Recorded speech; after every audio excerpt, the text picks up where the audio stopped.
Já? Oi, pessoal, tudo bem? Hoje nós vamos apresentar o podcast de análise do filme O Grande Ditador. O podcast foi desenvolvido pelas alunas Alice Brolese, Carla Borges, Clara de Fontes, Giovana Medeiros e Isabelle Furlan. Sendo que quem efetivamente vai fazer a apresentação sou eu, Alice. Eu, Carla. E eu, Isabelle. Bom, no filme O Grande Ditador, de Charles Chaplin, lançado em 1940, quando o regime nazista estava sendo instaurado na Europa, o famoso diretor ele explora o conteúdo político e satiriza os regimes totalitários que, na época da sua revolta, causaram a barbárie durante a Segunda Guerra Mundial, imposta ao continente europeu. Usando o humor, o filme ele ridiculariza todas as formas de autoritarismo por meio da crítica. E não surpreende que um filme que ridiculariza o nazismo e ridiculariza o ditador nazista, Adolf Hitler, não fosse passar em terras alemãs, e muito menos em terras dominadas pelos alemães, né? E ele não foi realmente exibido em nenhum desses cinemas, mas o que surpreendeu o Chaplin foi que o filme encontrou dificuldade de ser apresentado até em cinemas nos Estados Unidos e na Grã-Bretanha, que naquela época ainda não tinham um papel ativo na guerra. Eles só estavam assistindo como parte do mundo estava sofrendo na mão de um ditador, de dois ditadores, na verdade, não fazendo nada sobre o assunto, eles só estavam assistindo nessa época. Por isso teve um problema aí para conseguir passar o filme, mas o Charles Chaplin, ele lutou para conseguir passar. É isso que a Alice vai falar agora. Ele não se deixou abalar. Ele sabia que valia a pena fazer O Grande Ditador, né, esse filme, e com certeza ele foi um sucesso de bilheteria. Ele acabou sendo o segundo maior sucesso de 1941 nos Estados Unidos. O Grande Ditador é uma obra-prima que não é apenas uma comédia excelente e um drama que propaga ideias de forma sombria, mas uma visão extremamente precisa da psicologia de Hitler. No filme, Charles Chaplin ele interpreta ao mesmo tempo o simpático barbeiro que no início do filme luta por seu país, mas sofre um acidente de avião que o deixa em coma, né? E que acorda do coma em um novo mundo, que se encontra em desordem, né? Provocado pela guerra e o totalitarismo que regia a sociedade. E o ditador Hinkel, que na ambição de conquistar o mundo, utiliza-se da força, da opressão e da tirania para impor o medo à população, fazendo uma clara sátira a Hitler. E se a gente vê no barbeiro judeu os ideais que representam liberdade, esperança e uma mudança política, o ditador é o completo oposto, né? Faz uma alusão a Hitler e a gente observa a mão opressora que gera ditadura e priva o povo dos direitos humanos social. E o Hitler o Charlie Chaplin faz os dois papéis. Ele faz o barbeiro bonzinho e o ditador mau. Logicamente, os personagens interpretados por Chaplin se assemelhavam. E com certeza essa semelhança faz com que os dois homens sejam confundidos um com o outro, mas não antes do clímax do filme. O barbeiro é levado a um palco onde seu sócio deveria fazer um discurso, e Chaplin faz um apelo sincero de 5 minutos por decência e fraternidade. Discurso esse que queremos discutir mais detalhadamente na continuidade. Sim, e é incrível como o filme ele muda de tom. As cenas do gueto, onde o barbeiro ele é perseguido e quase morto, transmitem seriedade e até mesmo terror, enquanto no Palácio de Hinkel a comédia ela é mais leve e farsesca. Chaplin ele se concentra na vaidade, estupidez e infantilidade do personagem Hinkel, procurando passar a mensagem de que ele não é estrategista brilhante ou um líder poderoso, mas sim um homem imaturo, apresentado genialmente quando o ditador dança com um globo inflável, sonhando em ser imperador do mundo. Globo esse que estoura e Hinkel faz uma cara de criança cujo o brinquedo se quebrou. Então, durante o filme todo, o Hinkel é apresentado como um crianção, uma pessoa com poderes demais e maldoso demais, e é tudo muito bem representado em uma cena, que é a cena do globo inflável, que é bastante famosa, que ele tá brincando basicamente brincando com o mundo, e o mundo estoura na mão dele, ele faz cara feia e fica como uma criança, como brinquedo de uma criança. Ele acha que o mundo é um brinquedo dele, né? E além do filme do Chaplin ter um grande viés ideológico, logicamente, porque é um filme que se trata sobre a Segunda Guerra Mundial e fala sobre os governos ditatoriais, então logicamente que vai ter um papel muito grande em relação ao viés ideológico. No roteiro, reforçado pelo discurso no final, o grande ditador também se mostra como representação histórica da época em que foi criado, né? Além do personagem de Adenoid Hynkel. Adenoid Hynkel, olha o nome, faz lógico, Adolf Hitler, né? Que é ditador da Tomânia no filme, não da Alemanha, Tomânia. De onde a inspiração claramente veio do ditador alemão Adolf Hitler. Também há outro ditador de um país vizinho chamado Benito Napaloni. Então o Charlie Chaplin ele realmente não fazia questão de esconder que era um filme sobre os dois. E ele foi logicamente inspirado no Benito Mussolini.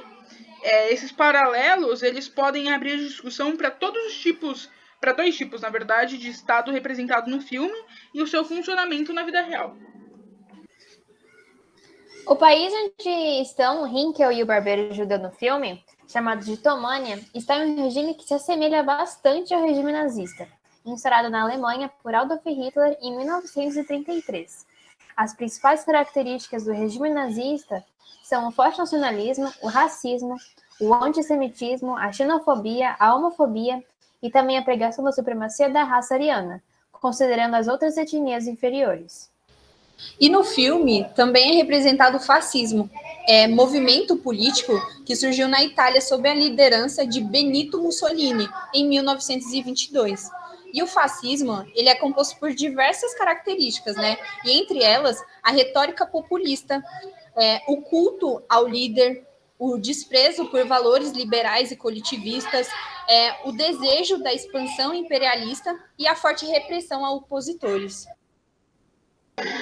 Além dos dois tipos de Estado que a gente anteriormente falou que o filme conversa, ele também apresenta a ideia de democracia que é defendida pelo personagem do barbeiro judeu, que é basicamente uma personificação da democracia.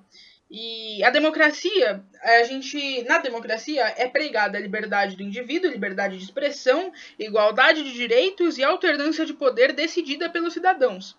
Esses ideais são apresentados no discurso final do filme, onde após ser confundido com o ditador, o personagem do bondoso barbeiro finge ser o ditador, né? Para fugir do campo de concentração que ele estava preso. Enquanto isso, o ditador ele acaba sendo confundido com o barbeiro e acaba ficando preso no campo de concentração. Então tem essa troca de papéis. Durante essa troca de papéis, o barbeiro ele se encontra em situações que tem que fingir ser o ditador e são completamente opostas aos seus ideais.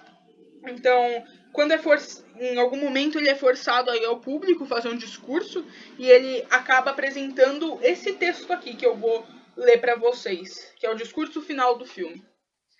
Sinto muito, mas não pretendo ser o imperador. Não é esse o meu ofício. Não pretendo governar ou conquistar quem quer que seja. Gostaria de ajudar a todos. Se possível, gostaria de ajudar judeus, o gentio, negros, brancos. Todos nós desejamos ajudar uns aos outros. Os seres humanos são assim. Desejamos viver para a felicidade do próximo, não para o seu infortúnio. Por que havemos de odiar ou desprezar uns aos outros? Neste mundo há espaço para todos. A terra, que é boa e rica, pode prover todas as nossas necessidades. O caminho da vida pode ser o da liberdade e da beleza, porém nos extravimos. A cobiça envenenou as almas dos homens, levantou muralhas de ódio e tem nos feito marchar passo de ganso para a miséria e os morticínios.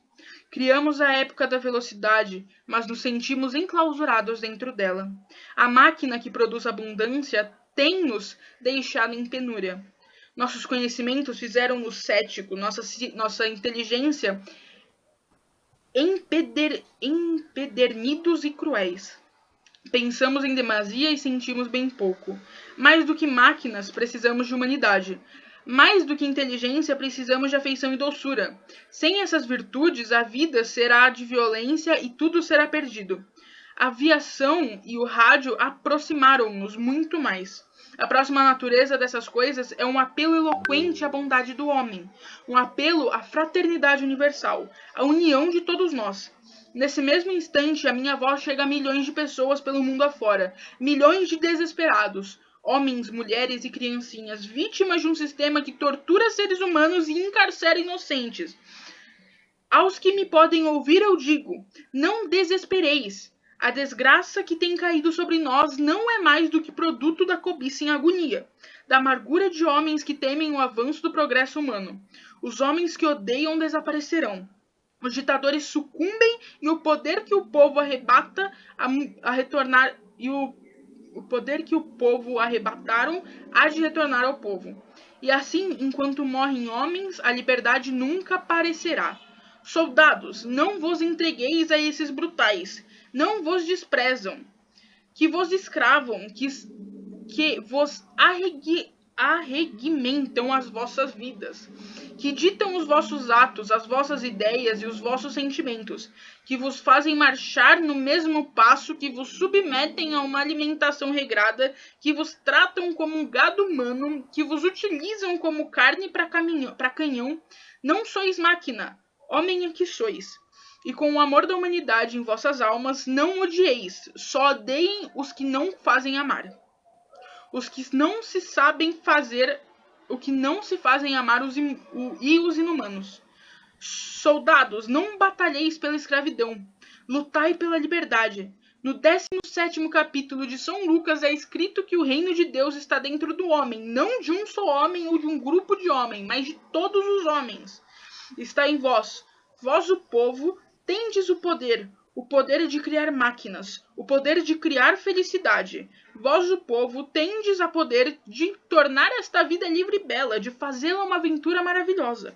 Portanto, em nome da democracia, usemos desse poder, unamo-nos todos nós, lutemos por um mundo novo que a todos assegure e ensejo de trabalho que dê futuro à mocidade e segurança à velhice. É pela promessa de tais coisas que desalmados têm subido ao poder, mas só mistificam, não cumprem o que prometem, jamais cumprirão. Os ditadores liberam-se, porém escravizam o povo. Lutemos agora para libertar o mundo, abater as fronteiras nacionais, dar fim à ganância, ao ódio e à prepotência. Lutemos por um mundo de razão, um mundo em que a ciência e o progresso conduzam a aventura de todos nós. Soldados, em nome da democracia, unamo-nos. Hannah, estás me ouvindo? Onde te encontres, levante os olhos. Vês, Hannah, o sol vai rompendo as nuvens que se dispersam. Estamos saindo da treva para a luz. Vamos entrando num mundo novo, um mundo melhor, em que homens estarão acima da cobiça, do ódio e da brutalidade. Ergue os olhos, Hannah. A alma do homem ganhou asas e afinal começa a voar. Voa para o arco-íris, para a luz da esperança. Ergue os olhos, Hannah, ergue os olhos. O discurso, que é obviamente pensado para ir diretamente contra as ações de guerra, é emocionante e nos faz refletir. É possível observarmos diretas questões abordadas pelo que hoje chamamos de direitos humanos, incluindo o direito à vida e liberdade de opinião e expressão, o direito ao trabalho e à educação e, principalmente, amor e respeito ao próximo, independente do seu credo, força ou poder aquisitivo. E é uma loucura pensar que, hoje em dia, esse discurso de Charlie Chaplin poderia se aplicar no Brasil e no mundo, né? Ele fala várias vezes sobre o ódio, que o ser humano odeia muito, ele não deveria fazer isso, já que ele tem uma terra rica, ele poderia ser feliz de um jeito simples e ele fica complicando as coisas. A gente poderia ser desse modo hoje em dia, né? E alguns pontos desse discurso pegam bem perto do coração do brasileiro, né? Quando ele comenta sobre ciência e progresso, e hoje a gente questiona a ciência e progresso com o governo atual.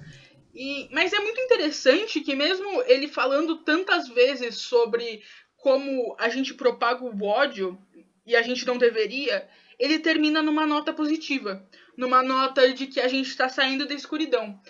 E é isso que ele fala pra Hannah, que é o personagem que é o interesse amoroso dele, que acha que ele tá morto, mas acaba com esse discurso, ele fala muito sobre o que a gente está fazendo de errado, mas que a gente pode melhorar e que a gente tem futuro, que a gente pode sair das Ele nuvens, ainda né? tem esperança na humanidade. Isso. Muito interessante isso.